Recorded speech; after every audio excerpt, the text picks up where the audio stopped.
నంద్యాల ప్రథమ నంది క్షేత్రంలోని కళ్యాణ మండపానికి వైఎస్ఆర్ పేరును తొలగించి ప్రథమ నందీశ్వర కళ్యాణ మండపంగా నామకరణం చేశారు దేవాదాయ శాఖ అధికారులు.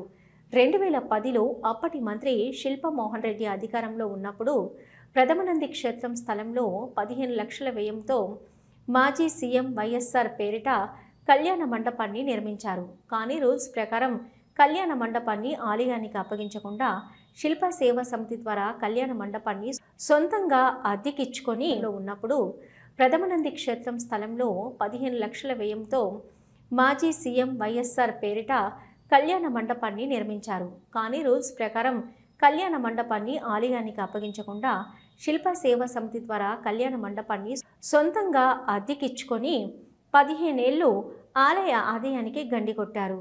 గత నెల కోర్టు తీర్పు మేరకు పోలీసుల భద్రత మధ్య కళ్యాణ మండపాన్ని దేవాదాయ శాఖ అధికారులు స్వాధీనం చేసుకున్నారు. అయితే తమకే అద్దెకి ఇవ్వాలని కోరుతూ శిల్ప సేవా సమితి ప్రతినిధి సహదేవయ్య హైకోర్టులో పిటిషన్ వేశారు. దీంతో కళ్యాణ మండపం అద్దె నిర్ణయించే అధికారాన్ని దేవాదాయ శాఖ కమిషనర్కు అప్పగిస్తూ కోర్టు తీర్పు చెప్పింది. నంద్యాల ప్రథమ నంది దేవస్థానంలో హోరాహోరీగా సాగిన వేలంపాటలు, సప్లయర్స్ 10 లక్షలకు, లింగేశ్వర్ డెకరేషన్ లైటింగ్ 15 లక్షలకు కైవసం చేసుకున్న చంద్రిక కోరుతున్నాం.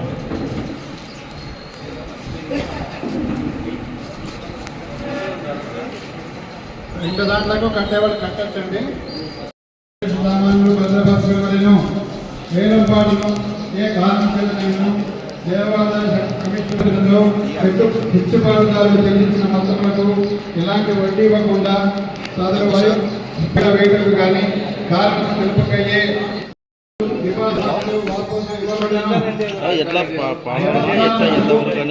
పాటలో పాల్గొనరాదు.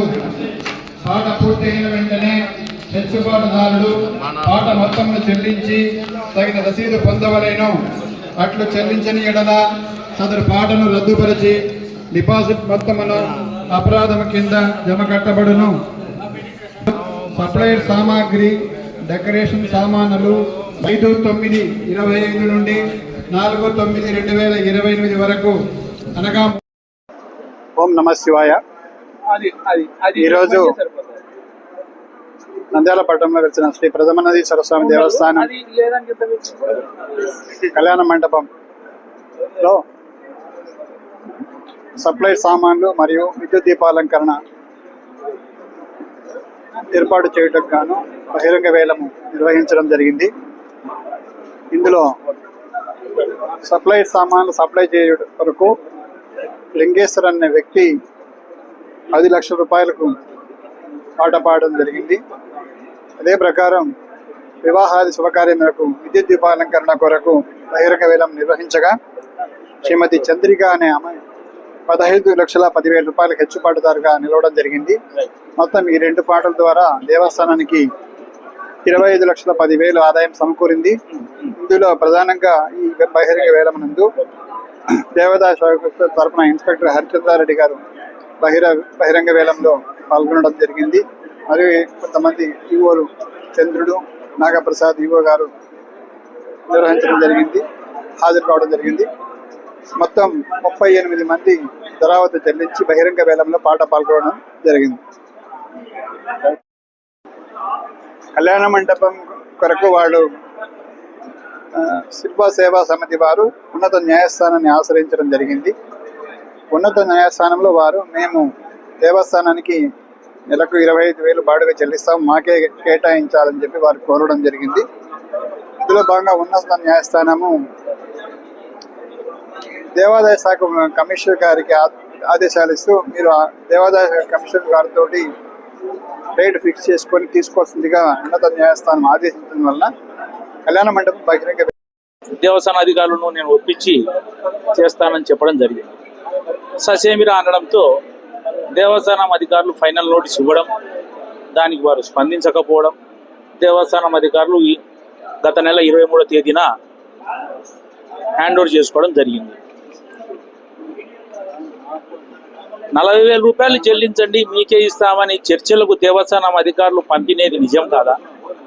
శ్రీనివాసరెడ్డి అనే పెద్ద మనిషి పోయి మాట్లాడడం నిజం. 40,000 రూపాయలు చెల్లించకుండా నెగోషియబుల్కు రాకుండా పోయింది సహదేవయ్య. తిరిగి ఇప్పుడు 25,000 రూపాయలు చెల్లిస్తాను మంటపానికి రెంటు అని కోర్టుకు పోయినాడు. గౌరవం లేని కోర్టు వారు దేవస్థానం కమిషనర్కు ఈ 25,000 రూపాయల, 50,000 రూపాయల, 30,000 కమిషనర్ గారు ఏం నిర్ణయిస్తే అది చెల్లించే దానికి మీరు సిద్ధంగా ఉండండి, కమిషనర్ దగ్గరికి వెళ్ళి మీరు సెటిల్ చేసుకోనని ఆర్డర్ ఇచ్చి ఈరోజు వేలంపాటలకు కోర్టు వారి అనుమతి ఇవ్వడంతో దగ్గర 40-50 మంది దాకా వేలంపాటలు పాల్గొన్నారు. 25,10,000 రూపాయలు దేవునికి ఈ రోజు నుండి ఆదాయం సమకూరుతుంది. ఆలోచన చేయండి. భక్తులు ప్రథమానందీశ్వర స్వామి ఆస్తిలో షౌకారి, ఆదాయంలో బీదవాడు. అది ఈరోజు ఆదాయంలో కూడా షౌకారి అవుతున్నాడు స్వామి. మరిన్ని అభివృద్ధి కార్యక్రమాలు జరిగేదానికి వీలవుతుంది. నిజంగా కూడా దేవస్థానం అధికారి రామానుజం, వాళ్ళ సిబ్బంది, ఇక్కడ భక్తులు అందరూ సహాయ సహకారాలు అందించడంతో ఈ ఆదాయం చేకూరింది. ఆయన ఎక్కడ పనిచేసిన దేవస్థానాలకు అభివృద్ధికి ఆదాయానికి ఎంతో కృషి చేశారు. ఎందుకంటే 2013లో నంద్యాల మహేశ్వరరావు అనే వాణి పేరు మీద చీరల టెండర్, చౌడేశ్వరి దేవాలయం నందవరంలో చీరల టెండర్ వేయడం జరిగింది. మేము 1,03,500. ఈరోజు 75 లక్షలు 76 లక్షల రూపాయలు టెండర్ పోతా ఉంది. కేవలం 2013లో 1,03,500తో మేము వేసాం టెండర్. ఆ రోజు స్వామి వారు బలవంతంగా మాతో ఎందుకు చేయించిన స్వామిని కొట్లాడినాం. అప్పుడున్న ఎమ్మెల్యే, అప్పుడున్న పరిస్థితులు, పోలీస్ కేసులు ఎన్నో రకాలు అనుభవించినాం. ఈరోజు 75 లక్షలు పోతా ఉంది. అదేవిధంగా అహోబిలంలో తలనీలాలు 80 లక్షలు ఉండేది ఈరోజు 2 కోట్ల పోతుంది. ఈయన ఇవ్వకుండా పీరియడ్లోనే మరో 2 నెలల్లో ఈయన రిటైర్ కాబోతున్నారు. ఈ రిటైర్ అయ్యే సమయంలో పరమేశ్వరునికి 20 లక్షల ఆదాయం సమకూర్చే విధంగా ఆయన వంతు కృషి చేసినందుకు నిజంగా మేము అభినందిస్తున్నాం. ఆ పరమేశ్వరునికి నిజంగా కూడా ఆదాయం సమకూరడం అనేది 10 లక్షల వరకు రావచ్చు అనేది అందరూ అనుకున్నారు. 25 లక్షలు వస్తుంది అనేది ఎవరూ ఊహించలేదు. అంత పరమేశ్వరుని అనుగ్రహం, పరమేశ్వరుని కృప. ఈ ప్రాంగణం అంతా ఆయన సొత్తు.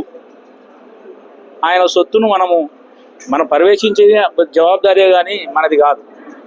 కాబట్టి ఆ పరమేశ్వరునికి నిజంగా కూడా ఆదాయం ఇచ్చినటువంటి ఈ టెండర్దారులకు మరొకసారి నమస్కారం తెలియజేసుకుంటున్నాను.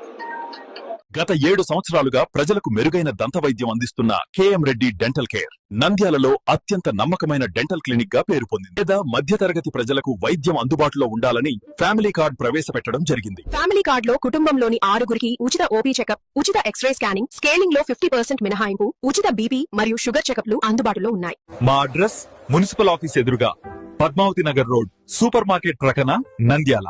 ఇప్పుడే కాల్ చేయండి. హలో, నంద్యాల న్యూస్ 10 మీ చుట్టూ జరిగే సంఘటనల్ని మా దృష్టికి తీసుకురావాలి అనుకుంటున్నారా? అయితే ఇంకా ఆలస్యం ఎందుకు? మా వాట్సాప్ నెంబర్ 9849700865కి సమాచారాన్ని ఎప్పటికప్పుడు పంపించండి. మా నంద్యాల న్యూస్ 10 ద్వారా మీ సమస్య పరిష్కరించుకోవడానికి ముందడుగు వేయండి.